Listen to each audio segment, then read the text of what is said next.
பேர்லை நேருக்கு வணக்கம். இன்றைய நேர்காணலில் ஊடகவியலாளர் அறக்கழகம் தவம் அவர்கள் நிற்கிறார். அவரோடு பேசலாம். வணக்கம் தொடர். வணக்கம் வணக்கம் தொடர். நீண்ட எதிர்பார்ப்புக்கு மத்தியில இன்னைக்கு பாஜக வேட்பாளர்களுடைய பட்டியலும் காங்கிரஸ் உடைய வேட்பாளர்கள் பட்டியலும் வெளியாகி இருக்கு. முதல்ல என்ன பிரச்சனைன்னு பாக்குறீங்க? இவ்வளவு தூரம் நீண்டு இருக்கு இந்த பிரச்சனை. அப்புறம் இந்த வேட்பாளர்கள் பட்டியல பார்க்கும்போது பிஜேபியில எதிர்பார்க்கப்பட்டது போல மயிலாப்பூர் தொகுதியில தமிழிசை, அவினாசி தனி தொகுதியில எல்முருகன் அவர்கள், வானதி ஸ்ரீனிவாசன் கோவை வடக்கு அப்படின்னு சொல்லி எதிர்பார்த்த பட்டியல் வந்திருக்கு. எதிர்பார்க்காதது என்னன்னா நாகர்கோவில்ல பொன் ராதாகிருஷ்ணன் அவர்கள் போட்டி போடுவார்னு சொல்லி எதிர்பார்க்கப்பட்டது. ஆனால் சிட்டிங் எம்எல்ஏ காந்தி அவர்களுக்கே சீட்டு கொடுத்துருக்காங்க. இந்த விஷயங்களை எப்படி பாக்குறீங்க? அதே சமயம் காங்கிரஸ்ல பத்தி பார்க்கும்போது செல்வ பெருந்தகை இருக்காரு. அப்புறம் குளச்சல் விளவங்கோடு தொகுதிக்கு எம்எல்ஏக்கள் அப்படியே மாற்றப்பட்டிருக்காங்க. கிள்ளியூர்ல சிட்டிங் எம்எல்ஏ போட்டி போடுறாரு. இன்னும் குறிப்பா பார்க்கும்போது 28 தொகுதிகள்ல 27க்கு அறிவிச்சிருக்காங்க. 28வதா இருக்கக்கூடிய மேலூர் தொகுதி, அதாவது மதுரையில மேலூர் தொகுதியில அறிவிக்கல. அதை எப்படி புரிஞ்சுக்கலாம்? ஒட்டுமொத்தமா இந்த சினாரியோஸ் எப்படி பாக்குறீங்க? வேட்பாளர் பட்டியல் முதல்ல பாஜகவை பார்த்துருவோம். பாஜக எந்த கோஷ்டி வெற்றி பெற்றிருக்கிறார்கள் என்பதை பொறுத்து இந்த பட்டியல பார்த்திருக்கலாம். வானதி தமிழிசை கோஷ்டி வெற்றி பெற்றிருக்கிறார்கள். அண்ணாமலை அருண் பிரசாத் ரெட்டி கோஷ்டி தோல்வியுற்றிருக்கிறார்கள். அப்படி ரெண்டா பிரிச்சு பார்த்தா தான் உங்களுக்கு புரியும் நினைக்கிறேன். சொன்னபடி ராமசீனிவாசன் மதுரை தெற்குல நிக்கிறாரு.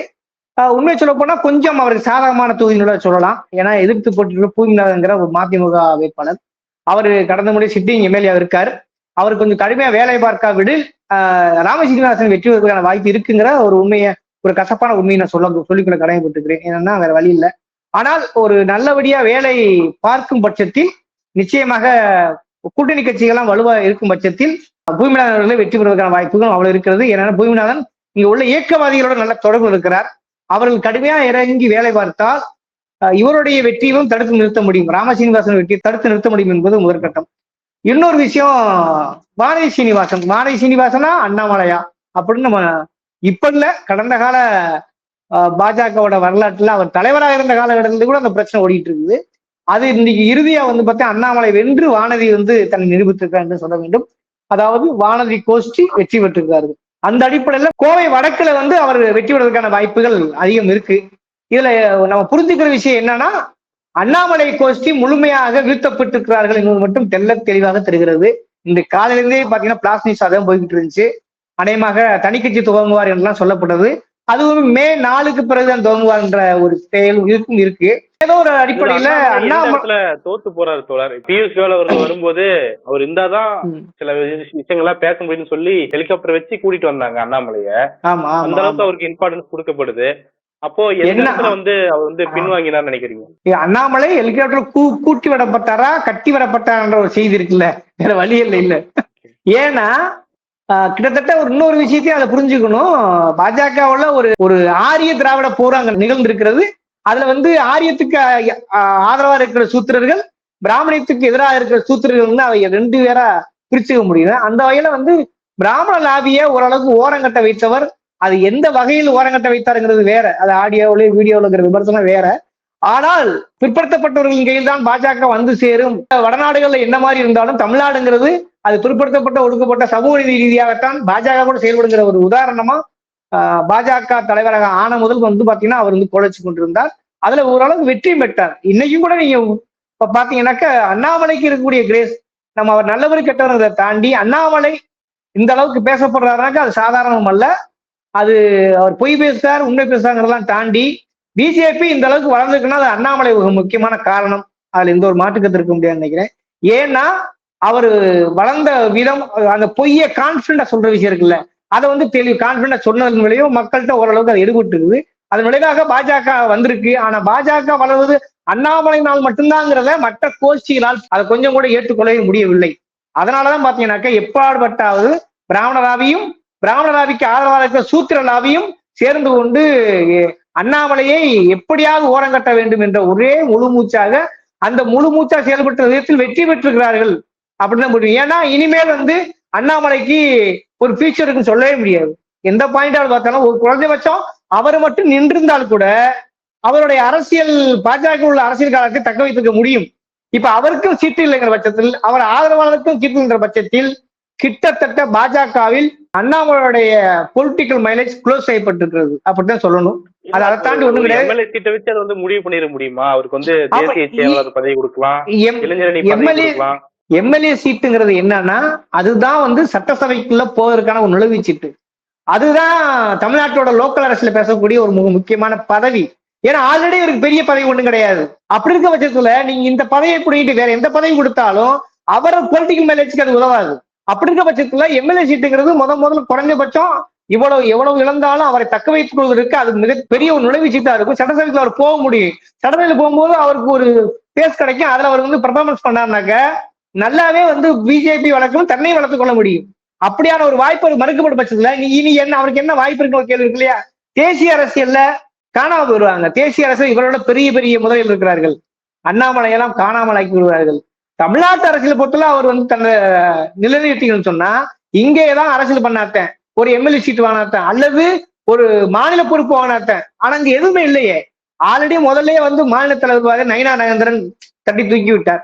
தமிழிசை ஆல்ரெடி இவருக்கு எதிராக இருக்காங்க. வானதி சீனிவாசன் சொல்ல வேண்டியதில்லை, இவருக்கு எதிராக இருக்காங்க. அதே போல பிராமண லாபி எல்லாமே இவருக்கு எதிராக இருக்குது. அப்படின்னு போது இனி நம்பி சொல்வதற்கு என்ன இருக்கிறது? ஒன்றுமே இல்லை. அதனாலதான் தனிக்கட்சிங்கிற ஒரு முடிவுக்கு போறாரு. ஆனா தனிக்கட்சியும் அவ்வளவு எளிதில் துவங்க விடாது பாஜக என்பதையும் புரிந்து கொள்ள வேண்டும்.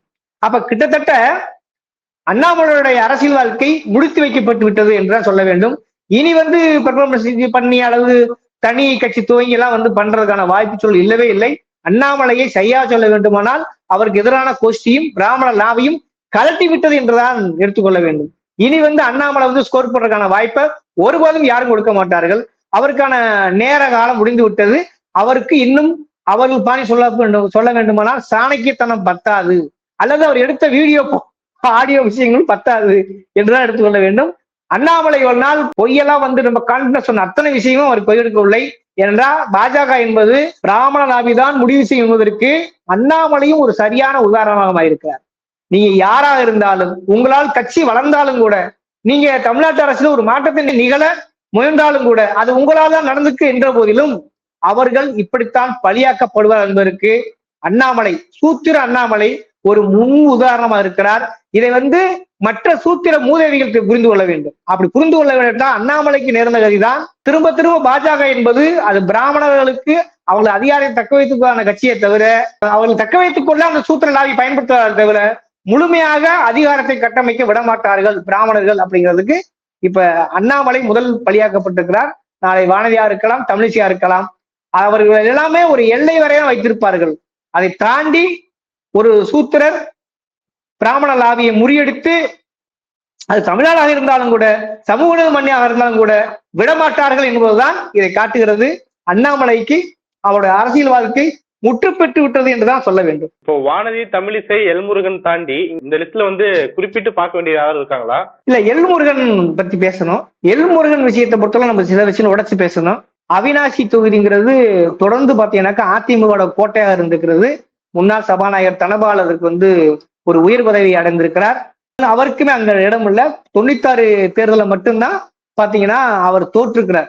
மற்ற எல்லா நேரங்களிலும் அதிமுக வெற்றி பெற்றுக்கிறது. அப்படியான ஒரு கோட்டையை அதிமுக விட்டு கொடுத்தது ஒரு வரலாற்று துரோகம் ஒன்று. இன்னொன்று, அவருக்கு எதிராக அங்க வேறு எந்த ஒரு வலுவான திமுகவோ அவர் கூட்டணி கட்சிகளோ வலுவான ஆட்கள் நிப்பாட்டவில்லை, அல்லது அதிகமான போன்றவர்களை அங்க நிப்பாட்டவில்லை. அப்ப இது திமுக கூட்டணியுமே கூட அதை அந்த இடத்த வந்து சரியாக அனலைஸ் பண்ணாம விட்டாங்கன்னு தோணுது. ஏன் அப்படி சொல்றேன்னாக்க, தலித் என்றால் அதுவும் அருந்தியர் சமூகம் என்றால் எல்முருகன் தான் ஒரு ஐக்கானா இருக்கார். இன்னைக்கு திமுக கூட்டணி யாரும் அருந்தியர் இல்லை. ஏன் விசிகா கூட்டணி கூட யாருக்கு அருந்தியர் கொடுக்கப்படவில்லை. அப்ப அடுக்கப்பட்ட மூட்டைகளில் மிகவும் அடியில் இருக்க அடிமூட்டையா இருக்கிறது அருந்தியர் சமூகம்.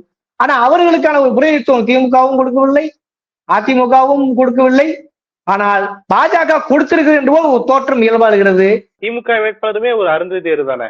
அதுல வந்துட்டு இப்போ செந்தில் பாலாஜி அவர்கள் இருக்காரு, கூட்டணி பலம் இருக்கு, சிபிஎம் அங்க ஸ்ட்ராங்காவும் இருந்திருக்காங்க அப்படின்னு அது கொடுக்கப்பட்டிருக்காங்க. ஆனா வந்து ஒரு ஐக்கானான ஒரு முகம் கொடுக்கலன்னு சொல்றேன். அறிஞர் சமூகத்துக்கு கொடுக்கப்பட்டிருந்தாலும் கூட ஒரு ஐக்கானான முகம் கொடுத்தா தானே அவருக்கு டப் கொடுக்க முடியும். அப்படி யாரும் இல்லை. அதுதான் நம்ம அவங்களுக்கு குற்றச்சாட்டை வைக்கிறோம். அப்ப இப்ப ஏதோ ஒரு வகையில அவருக்கு வந்து வெற்றியை ஓரளவுக்கு எளிதாக்கி இருக்கிறார்களோ என்று என்ன தோணுகிறது. ஆனால் யாராக இருந்தாலும் சரி, யாரோ ஒரு நாள் அங்க வெற்றி பெற்றுத்தான் ஆக வேண்டும் தலித் தொகுதிங்கிறனால. ஆனா அதுக்கு வந்து திமுக கூட்டணி கட்சிக்கு வலுவா நின்றால் மட்டும்தான் எல்முருகனுடைய வெற்றியை தடுத்து நிற்பாட்ட முடியும். அப்படி இல்லைன்னு சொன்னா அது வந்து எல்முருகன் மட்டுமே என்னன்னா ஒரு சர்வே பண்றது, பாஜக சர்வே பண்றதுக்கு, அவர் பொலிட்டிக்கல் மைலேஜ் இன்க்ரீஸ் பண்றதுக்கு அதை அவர் யூஸ் பண்ணிக்குவார். இன்னொன்று, காந்தி வந்து முதல் சிட்டிங் எம்எல்ஏ இருந்திருக்காரு. அதனால அவர் கூட வெற்றி பெறுவதற்கான வாய்ப்புகள் கொஞ்சம் இருக்குதுன்னு சொல்ல முடியும். ஏன்னா வெற்றி பெற்ற தொகுதி திரும்ப தக்க வைத்திருப்பது கொஞ்சம் எழுவு. கூட்டி கழிச்சு பாத்தீங்கன்னாக்கா பாஜக வந்து ஒரு 4-5 சீட்டு வரையும் வருவதற்கான வாய்ப்பு இருக்கு. வானதி வருவதற்கான வாய்ப்பு கூட சூழல் இருக்குது. ஆனால் திமுக கூட்டணி வலுவா இருந்து வேலை செய்யும் பட்சத்தில் அதுவும் தடுத்து நிறுத்தப்படலாம். ஆனால் இந்த 27 சீட்ல கிட்டத்தட்ட ஒரு அதிகபட்சம் ஒரு 6-7 சீட்டு வரையும் கூட வர்றதுக்கான வாய்ப்பு இருக்கு. ஆனா அதுவுமே முறியடிக்கப்படணும். பாஜகவுடைய பாசிச கொள்கையில சொல்லி திமுக கூட்டணி வலுவாக வேலை செய்தால் அதோட வெற்றியை வந்து இப்ப 6-7 நான் சொல்றது வந்து 4-3-2 மாற்ற வாய்ப்பு இருக்கு. அது வந்து கூட்டணியோடைய கிரவுண்ட்ல வந்து அவங்க வேலை பார்க்கிற விதத்தை பொறுத்து இருக்குது. மயிலாப்பூர்ல தமிழிசை அவர்கள் போட்டி போடுறாங்க. ஆமா ஆமா, அது முக்கியமானது. அது முக்கியம் பாக்குறீங்க. சொல்றேன். மயிலாப்பூர் தேர்தலையே தென்சென்னை தொகுதியில போட்டி போட்டிருந்தாங்க, தோல்வி பெற்றிருந்தாங்க. ஆனா 2வது இடம் வந்திருந்தாங்க. இப்போ அதே தென்சென்னை பகுதிக்குள்ள ஒரு தொகுதி ஒதுக்கப்பட்டிருக்கு.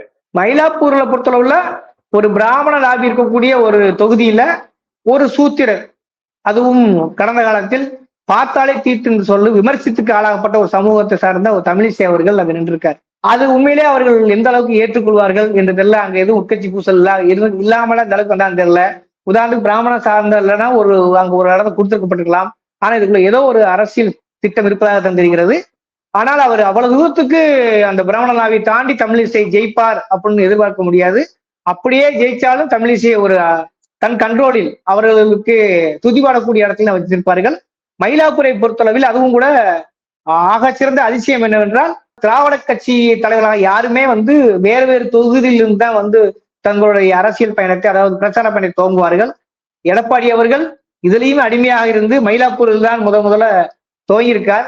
அப்ப மயிலாப்பூரை கொஞ்சம் கான்சியஸா பாக்குறாங்கன்னு தெரியுது. எப்படியாவதும் மயிலாப்பூர், அதாவது தமிழிசை ஜெயிப்பது என்பது பிராமண லாபி ஜெயிப்பதாக அர்த்தம். அதற்காகத்தான் அவருக்கான ஒரு சூத்திரத்தை பயன்படுத்தி அதை செய்கிறார்கள். அதை பொறுத்தவரை வெற்றி பெறக்கான வாய்ப்பு இருக்கிறது. அதுலயுமே திரும்ப திரும்ப சொல்வது என்னென்றால், கூட்டணி திமுக கூட்டணி விழிப்போடு இருந்து களமாடினால் மட்டும்தான் தமிழிசை வெற்றி என்பதை விட பிராமண லாப வெற்றியை அதை முறியடிக்க முடியும். ஏனென்றால் இப்ப கிட்டத்தட்ட வந்து அண்ணாமலை வந்து சூத்திர லாபி வெற்றியாகவும் தமிழிசை வானதியோட பிராமண லாபி வெற்றியாகவும் தான் பார்க்கப்படுகிறது. அப்போ பிராமண லாபின் ஒரு கூறு தான் தமிழிசை. அப்ப அதுல அப்படியான ஒரு கூறு இருப்பதால் அதுல வந்து கூடுதலாக திமுக கூட்டணி கவனம் செலுத்தினால் மட்டும்தான் வெற்றி வர முடியும். இல்லை என்றால் அதுவும் சொல்ல முடியாது. நாடாளுமன்ற தேர்தலை பார்க்கும்போது கிடைச்ச 11 சீட்லயுமே தெரிந்த முகங்கள், அதாவது அதிகபட்சமா யாராருக்கெல்லாம் தெரியுமோ அவங்களுக்கெல்லாம் கொடுத்தாங்கடா அப்படிங்கிறத பார்க்க முடியுது. நயினார் நாகேந்திரன் இருந்தாரு, அண்ணாமலை இருந்தாரு, தமிழிசை வந்து கவர்னர் பதவியிலிருந்து வந்தாங்க. அப்படி இருக்கும்போது அவங்களுக்கு ஒரு 11% ஓட்டு தனியாகவே கிடைச்சது. கூட்டணியை பார்க்கும்போது 18% கிடைச்சது. இப்போ அதே டாக்டிக்ஸ் தானே இப்போ நான் சட்டமன்றத்துல யூஸ் பண்ணிருக்கணும். அதிகமா ஓட்டு வந்து அதிகமா காட்டுற ஓட்டு பர்சன்டேஜ் வந்து அதிகமா காட்டுறதுக்கு அதையா வந்து பயன்படுத்தாம போனான்னு நினைக்கிறீங்க? அண்ணாமலையை கொண்டு வரல, பொன் ராதாகிருஷ்ணன் அவர்களை கொண்டு வரல, எப்படி பாக்குறீங்க? பாஜகவோட தோல்வி சதவீத ரீதியாகவும் உறுதி செய்யப்பட்டு விட்டது என்றுதான் சொல்ல வேண்டும். ஏன்னா அந்த அளவுக்கு வந்து வலுவான கூட்டணி திமுக கூட்டணி. இந்த பக்கம் கூட்டணி கோஷ்டி பூசல் கூட்டணி ஒன்று இருக்கு. அதை தாண்டி பாஜகவுடைய வழக்கம் போல் மாநில எதிர்ப்பு கூட்டணி ஒன்று இருக்குது. அப்ப இதெல்லாம் சேர்ந்து அவர்கள் என்ன வேலை பார்த்தாலும், எஸ்ஐஆரை கொண்டு என்ன முடிவு செய்தாலும் கூட வெற்றி வாய்ப்பு என்பது உறுதி செய்யப்படவில்லை. அதனாலதான் அவங்க சொல்றக்கூடிய எத்தனை சதவீத கணக்கு பார்த்தா கூட நிச்சயமாக இந்த மாதிரி வெற்றி இல்லை. அவங்க இலக்கு வந்து 2029 2031 அப்படிங்கிற இலக்கை தோண்டி போய், ஆனால் அந்த இலக்கில் அவர்கள் வந்து கொஞ்சம் கொஞ்சமா இன்க்ரீஸ் ஆகிட்டு இருக்காங்க. அதிமுகவை அழித்து அந்த இடத்தில் பாஜக வளர்ந்து நிற்பதற்கான அத்தனை சாத்தியங்களும் இருக்கிறது. அதற்கான வேலைதான் இந்த வேலையை தவிர, எடப்பாடியை பொறுத்தவரை என்னன்னா, ஆட்சி தேவையில்லை, கட்சி எனக்கு இருந்தால் போதும் முடிவு பண்றாரு. பாஜகவை பொறுத்த என்னன்னாக்கா, இப்ப தோல்வி பெற்றாலும் பரவாயில்ல, அடுத்து அதிமுக அழித்து 2034 அந்த இடத்தை புல் பண்ண வேணும்னு அவங்க முடிவு பண்றாங்க. அப்ப இது உட்கட்சி கோஷ்டி பூசல் மட்டுமல்ல, ஒரு கட்சியை இன்னொரு கட்சியை அழிப்பது, இந்த ஒரு கட்சி இன்னொரு கட்சியை அழிப்பதுங்கிறத வட இந்தியாவின் முழுக்க அவர் நடைமுறைப்படுத்தியிருக்கிறார்கள். அந்த நடைமுறை உத்தியைத்தான் தமிழ்நாட்டிலும் செய்து கொண்டிருக்கிறார்கள். அதற்கு கிட்டத்தட்ட ஒரு பாதி அளவுக்கு மேல் எடப்பாடி சோழி முடிஞ்சு போச்சு. அவருக்குமே உட்கட்சிகளும் பிரச்சனை இருக்குது. வேலுமணியை கையில் எடுக்கலாம், தங்கமணியை கையில் எடுக்கலாம். அவர்கள்லாம் கிட்டத்தட்ட RSS முகங்களாக மாறிவிட்டார்கள். அப்ப அதிமுக ஒரு திராவிட கட்சியாக இனிமேலும் பார்க்க முடியாது. கடந்த காலத்தில் ஜெயலலிதா இருந்தாலும் சரி, இங்க கலைஞர் இருந்தாலும் சரி, எம்ஜிஆர் இருந்தாலும் சரி, இப்படி மாறி இருந்தா கூட சமூக நீதி கோட்பாட்டில் இடஒதுக்கீட்டு பிரச்சனை மற்ற எல்லாங்களையும் மாநில சுயாட்சி முதற்கொண்டு அவங்க இடம் தர மாட்டாங்க. 2 பேரும் போட்டி போட்டு அவங்க எதிர்த்து இருந்தாங்க. ஆனா அந்த காலகட்டம் எல்லாம் தாண்டி திராவிட கட்சி என்றால் இப்ப திமுக மட்டும்தாங்கிற ஒரு நிலை ஏற்பட்டுகிறது. அந்த நிலை வந்து திமுகவும் இந்த தேர்தலில் கை கொடுக்கும். ஆனா அடுத்த தேர்தலில் வந்து அதிமுகவும் தன்னை வந்து ஐடியாலஜியா ஸ்ட்ராங் பண்ணனாக்க சொல்லி முடிஞ்சுச்சு. பாஜகவோட நோக்கம் என்னன்னா இந்த தேர்தல் அல்லங்கிறது உறுதியாயிருக்காங்க. இதுல வெற்றி தோல்வி பத்தி எனக்கு கவலைப்படவே இல்லை. ஆனால் அடுத்த தேர்தலில் அதிமுகவை அழித்தாக வேண்டும் என்பதில் தெள்ள தெளிவா இருக்கிறார்கள்.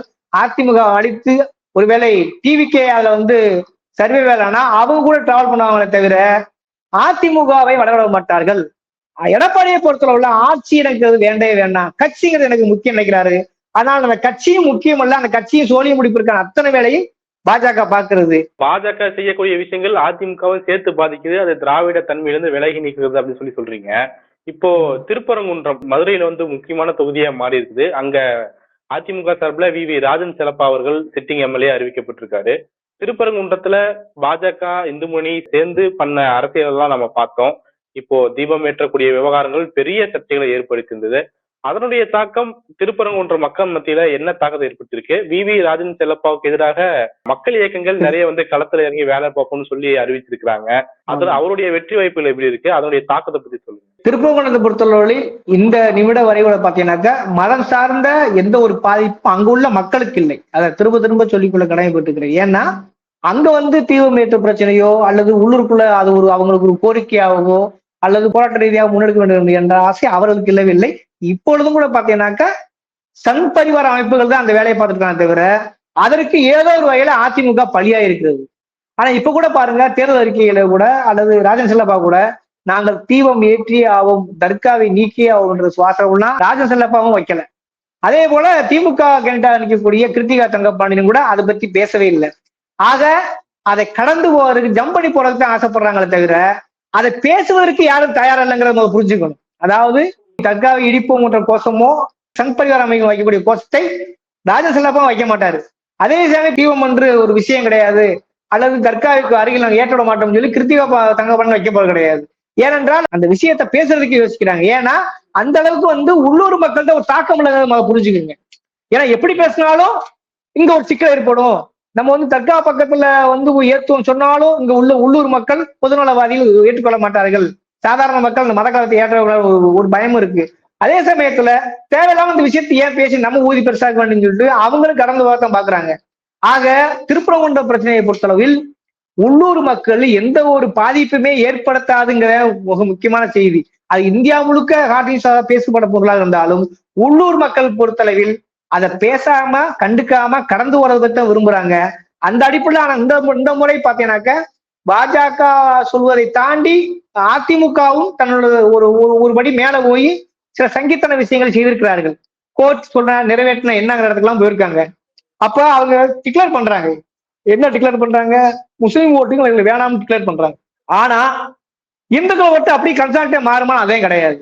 திமுகவோட வரலாற்றை பாத்தீங்கன்னாக்க பெரும்பான்மை இந்துக்கள் ஓட்டு போட்டுதான் வருஷம் ஜெயிச்சுக்கிட்டு இருக்காங்க. நீங்க இதையும் புரிஞ்சுக்கணும். ஏன்னா மதம் அவங்களுக்கு பிரச்சனை கிடையாது. நீங்க சாதி ரீதியா சொன்னா கூட கொஞ்சம் எல்லா இடங்களும் ஒரு ரோல் ஆக வாய்ப்பு இருக்கிறது. ஆனால் மதம் அப்படின்னு ஒரு அடிப்படை வாதத்தை வந்து முன்வைத்துக் கொண்டு தமிழ்நாட்டில் எப்பொழுதுமே அரசு செய்ய முடியாது. அது அரசியல் செய்ய வாய்ப்பும் இல்லை. திருப்பரங்குன்றத்தை பொறுத்தளவுல மத ரீதியா வச்சு நம்ம பேசுனா நம்ம முழுசா ஓட்டு வந்துடும் சொல்லி ராஜன் செல்லப்பாவே நம்ப மாட்டாரு. நீங்க புரிஞ்சுக்க வேண்டிய விஷயம் அங்கதான். பாஜக வேண்டுமானா அந்த அரசியல் ரீதியா ஒரு லாபம் கிடைக்கலாம், பின்னாடி வளர பயன்படலாம். தினகார்த்தமாக உள்ளூர் மக்களுடைய நம்பிக்கையோட அங்க வளர வாய்ப்பே கிடையாது. ஆக பாஜகவுடைய அரசியல் அஜெண்டாவை அதிமுக பழியாரிக்கிறத தவிர அதை ஸ்ட்ராங்கா பேசி இந்துக்களோட ஓட்ட போல நாங்க வாங்கியோட நினைப்புல ராஜன் செல்லப்பா இந்த நிமிடம் வரை கிடையாது. இன்னைக்கு கூட நம்ம சேனல்ல இருந்து பசங்க போய் கருத்து கணிப்பு எடுத்திருக்காங்க. கிட்டத்தட்ட ஒரு 16 பேர் எடுத்திருக்காங்க. அதுல வந்து 8 பேருக்கு முதல் கொண்டு இதெல்லாம் பேசாதீங்கப்பா, நாங்க ஒற்றுமையா இருக்கீங்க, பொழப்புக்கு எடுத்தாங்கப்பா, இதை வேற நீ மீடியா வேற திரும்ப வந்து எங்கிட்ட கேட்டுக்கிட்டு இருக்கீங்க, இது இங்க பிரச்சனை இல்லப்பா, ஏப்பா திரும்ப பண்றீங்க? ஓட்ட பொறுத்தல யாரு நல்ல விஷயம் ஓட்டு போடுவோம். அது திமுக அதிமுக அவங்களுடைய தேர்தல் அறிக்கை அவங்க இதுவரை செஞ்சிருந்த விஷயத்தை வச்சு போடுமே தவிர திருப்பூர் வந்த இஷ்யூ வச்சுக்கிட்டு தீபம் ஏத்தினா இல்லாட்டியா இந்த மாதிரி நாங்க அந்த இடத்துக்கே வரல, பதில் சொல்ல விரும்பல. அதுக்கு இங்க வேலையும் இல்ல. ஒரு மதவாத பிரச்சனையா திரிக்காதீங்கன்னு மக்கள் கோவப்படுறாங்க. அவங்க ரொம்ப அச்சப்படுறது எந்த இடம்னாக்க இவங்க தீப பிரச்சனையை பேசி இந்த இடமே ஒரு வியாபார தளம் இல்லாம ஒரு பொருளாதார ரீதியான பின்னுக்கு தெளிவாங்களோ, ஒரு பதட்டமான ஸ்பாட்டை மாற்றுவாங்களோன்னு பயம் எல்லா மக்களுக்குமே இருக்கிறது. இந்த இஷ்யூல வந்து அதிமுக வந்து கிட்டத்தட்ட சப்போர்ட் பண்ணாங்க. அது வந்து மக்கள்கிட்ட எதிர்ப்பா மாறி இருக்கு அதிமுகவுக்கு. அதுதான் சொல்றேன், எதிர்ப்பா மாறுதோ இல்லையோ அதை பத்தி பேசாதீங்கன்ற எச்சரிக்கை உணர்வு யார்கிட்ட இருக்குதுன்னா மக்கள் இருக்கு. அதனாலதான் வந்து ராஜன் செல்லப்பாவும் அதை குறித்து அதிகம் பேச மாட்டார். நீ அதை புரிஞ்சுக்கணும். அப்ப இது குறித்து பேசவே என்ன அர்த்தம்? இது வந்து வெட்டி வேலைன்னு தெரியுது அவங்களுக்கு. அது ஆதரவு எதிர்ப்புங்கிறத தாண்டி இது பிரச்சனையே இல்ல, அங்க தீபம் ஏற்றுவதால் ஆக போவது என்ன, ஆல்ரெடி ஒரு இடத்துல தீபம் ஏற்றிட்டு இருக்காங்க, அதுவே எங்களுக்கு போதுமான. இன்னொரு தீபம் ஒரே மாதிரி 2 தீபம் ஏற்றுறது ஆன்மீகத்துக்கு உகந்ததா? கடவுள் நம்பிக்கையாளர் என்ன சொல்றாங்க, 2 இடத்துல தீபம் ஏற்றுங்கிறது நாட்டு மன்னனுக்காக நம்புறாங்க. இப்படி தேவையில்லாத வேலை நினைக்கிறாங்க. இது வந்து இன்னும் நான் திரும்ப திரும்ப சொல்றேன், இது நமக்கு என்ன 10 பைசா பிரயோஜனம் இருக்கா? கடவுள் நம்புறவங்க அவன் இஷ்டம் கும்புறேன் போறேன் வர்றேன். அதை தாண்டிட்டு இதை ஏன் பிரச்சனையாகிறீங்கன்ற ஒரு எச்சரிக்கை உணர்வு வந்து திருப்பூர் மக்களும் தெளிவாக இருக்கிறது. அதனால் அதிகபட்சமாக நான் சொல்ற பாயிண்ட் என்னன்னாக்க, பாஜகவுடைய அஜெண்டாவுக்கு பலியா இருக்கிறது அதிமுகவை தவிர, அந்த பாயிலிருந்து இவர் மென்மையாக அதை அணுகும் பட்சத்தில் தன்னுடைய வெற்றியை தக்க வைத்துக் கொள்ள வாய்ப்பு இருக்கிறது ராஜன் செல்லப்பாவுக்கு. ஆனால் சங்கியல் போல் அவரும் பேச ஒருவேளை துவங்கினால், இனி வரும் காலத்தில் பிரச்சாரத்தில் துவங்கினால் தோல்வியை தழுவு போவது உறுதி. அதுல எந்த ஒரு குழப்பமும் இல்லை. ஏன்னால் மக்கள் அவ்வளவு எச்சரிக்கையா இருக்கிற, இது வந்து தேவையற்ற பிரச்சனைன்றது தெளிவா நம்புறாங்க. அதை வந்து அதிமுக பேசும் பட்சத்தில் அந்த மக்கள்கிட்ட ஒரு குழப்பம் வருமா வராதா, ஒரு கோபம் வருமா வராதா? இது நம்ம தேவையில்லாம வியாபார இணக்கத்தை கெடுக்கிறாங்க எண்ணத்துக்கு வந்துருவாங்க அவரு. அப்ப ராஜன் செல்லப்பா அவர் பேசும் பட்சத்தில் திருப்பங்குன்ற விஷயத்தை அவர் தனக்கு சாதகமாக மாறும் என்று பிஜேபி அழுத்தத்தின் விளைவாக பேசினாரானால் தோல்வியை தழுவது உறுதி. அந்த அடிப்படையில் திருப்பங்குன்ற தீவு பிரச்சனையை பேசுவது என்பது அதுக்கு யாருக்கு சாதகமாக முடியும் என்றால் தெல்ல தெளிவாக சொல்லிக்கொள்ள கடமைப்பட்டிருக்கிறேன், அது திமுகவுக்கு கிருத்தியா பாண்டியனுக்கு தான் சாதகமாக மாற வாய்ப்பு இருக்கிறது. அதை தாண்டி ராஜன் செல்லப்பா இதை பேசினால் நிச்சயமாக அவர் தோல்வியை தழுவார். ஏனென்றால் மக்கள் மதநல கூட்டமைப்பும் சரி, முற்போக்கு இயக்கமும் சரி, பொதுவான மக்களும் சரி தெளிவாக இருக்கிறார்கள். அவர்கள் களப்பணி அங்கதான் தெளிவாக ஆற்ற போறாங்க. குறிப்பாக முற்போக்கு அமைப்புகள் எல்லாமே, சிறு சிறு அமைப்புகள் எல்லாமே திருப்பூர் மட்டும்தான் டாக்டர் பண்ணிருக்காங்க. அவங்க வந்து திமுகவுக்கு ஆதரவாக களம் இறங்கி போறேன்னு இன்னைக்கு அறிவிச்சிட்டாங்க. அப்படின்னும் பொழுது ராஜன் செல்லப்பாவுக்கு தீவு பிரச்சனையை பேசாமல் போவதுதான் நல்லது. பேசினால் அவர் மண்ணை கவ போவதை யாராலும் தடுக்க முடியாது.